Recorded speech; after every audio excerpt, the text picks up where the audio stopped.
Okay, we're now live.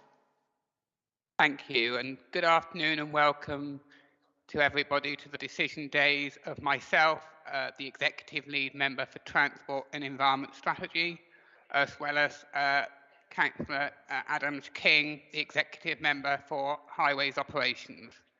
These decision days are being broadcast in one session live on YouTube via the County Council website.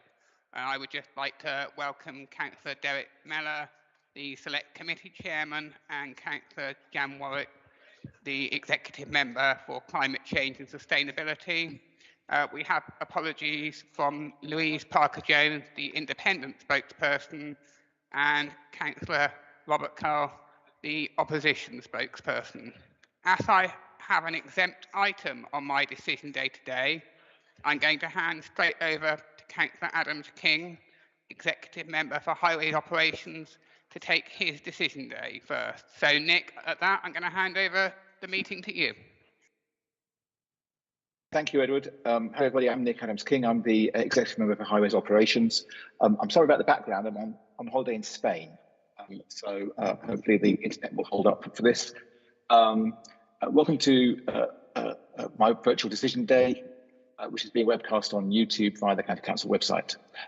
There are no deputations, I understand, so we can go straight forward to the first item, which is the project appraisal for the Southampton and South West Hampshire Transforming Cities Fund, Redbridge Causeway to Ealing pedestrian and cycle improvements. I think David is going to present the detail of it for us, please. Okay, thank you, Councillor Adams-King. Can you hear me clearly? Yep, fine, thank you. This is a fairly straightforward project. You're aware of the background to the Transforming Cities Fund, and it's simply to upgrade an existing National Cycle Network cycleway in the Taunton area. So it's a very straightforward project, didn't require significant consultation, but because it's minor amendments to what is an existing cycleway. Thank you. That's super, thanks very much. Any comments from my colleagues? Nope. Nick, only just to briefly say, sorry, Nick, if that's possible. Sorry, Jan. Just to say, Yeah. The importance of the climate change impacts. You know, there's a good section in this paper on the advantages, and that's how you'd expect this money to be spent to sort of improve cycling and walking as well. So just to say how pleased I am to see that in this paper. Thank you, Nick. Thanks very much, Jan. Yeah, I think as well, sort of being a relatively local member, it's a useful addition to what is an ever increasing network of cycleways and footpaths that help people around Southampton get into the city. I know it has support from Councillor Heron in his role as the one of the local members, but also as the leader of New Forest District Council, and also from Councillor Harrison, who is the local member there as well. So the recommendations are in paragraphs 2 to 5 on page 5 of the report. I won't read them out to you because there's lots of detail there, but it basically says that we would be going ahead with it and identifying the funding and giving authority for the work to be undertaken. So I'm happy to support that. I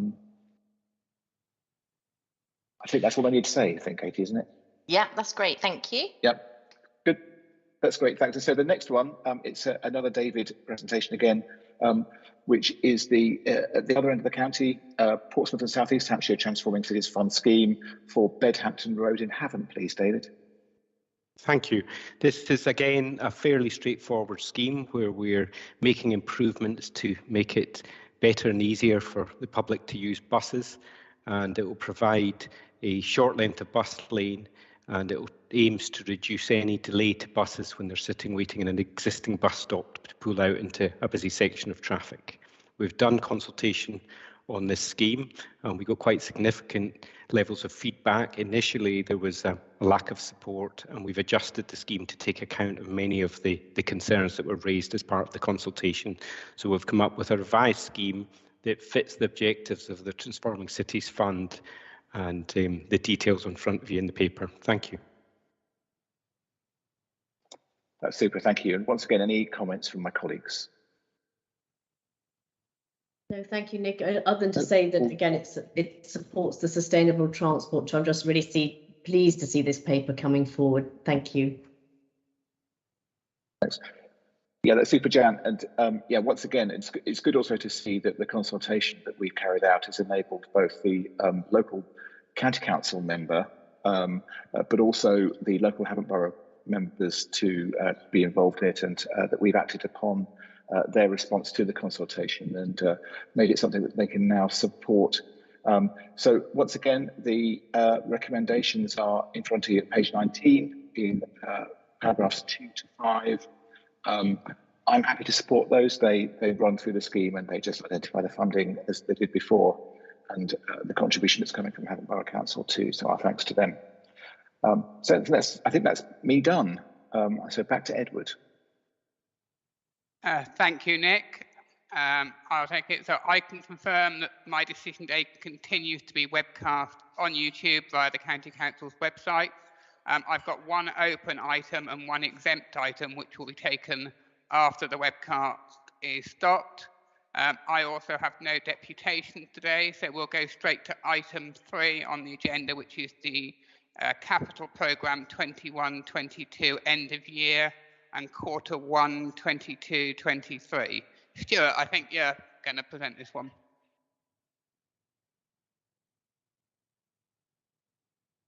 Thank you very much, Chairman. Yes, I'm presenting this one. Briefly go through the highlights because I know you've been briefed on the detail, and there is quite a lot of detail in the kind of 12-month capital programme look back.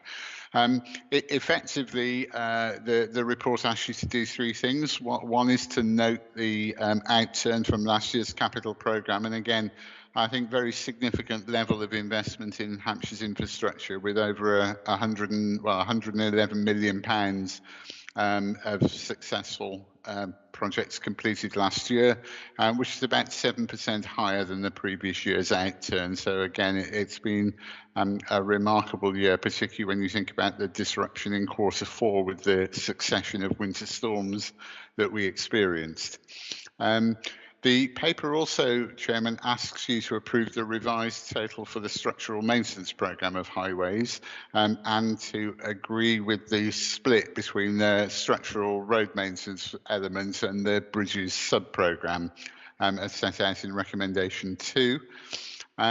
And the report also seeks your approval for the transfer of funding from Whitehill and Borden developer funding to complete the Farnham Capital Improvement Scheme by transferring that funding to Surrey County Council to carry out that work, which will mitigate the impact in part of the Whitehill and Borden development. So it's absolutely in line with what the Section 106 agreement was, but it does technically require approval because it's transferring the funding to another county council to implement a scheme which will have the desired effect of sort of benefiting or mitigating the impact on Whitehill and Borden. Chairman, I wasn't proposing to go through the report in detail, but there were 2 points I wanted to make with your agreement, wanted to draw attention to really. The first one is just to highlight the fact that recent setbacks with a couple of schemes, which a couple of government funding bids, which again came up this morning extensively at the Select Committee in terms of the bus improvement work and the County Council's ambitions for that, which obviously been suffered a setback with the decision on the bus service improvement grant awards earlier in the year. But also in terms of the active travel fund, where again, I think there's been quite a lot of hope and expectation built up around a very good quality bid that the County Council have made for over £5 million worth of funding. And again, the award on that was disappointing at £0.6 million. And it's really just to say that I think it may just be coincidental that those 2 decisions have come fairly close together, but it marks the end of a reasonably long run of successful bids for competitive funding. And it's something that we all need to factor into our thinking going forward, given the very high level of capital programme activity and investment that we've enjoyed in recent years, largely as a result of winning funding in these competitive bidding rounds.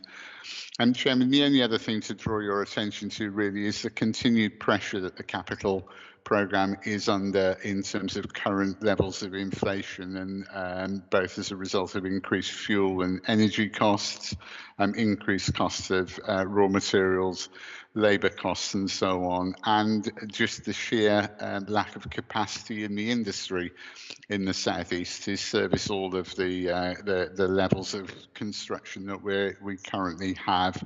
Inflation running is seeing us getting tender prices coming in at anything up to 20% more than they were in the previous year for that type of work, and obviously that will continue to put pressure on the Hampshire capital programme, as indeed it does with the capital programme of our neighbours.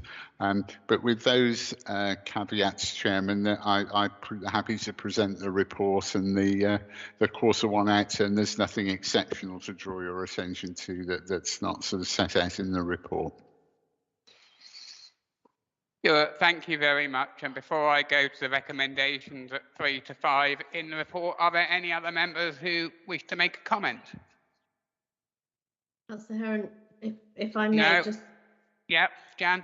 Just briefly, just how pleased I am to see the investment in waste and recycling, which I know we've both worked towards for many years now. So I'm just really pleased to see that.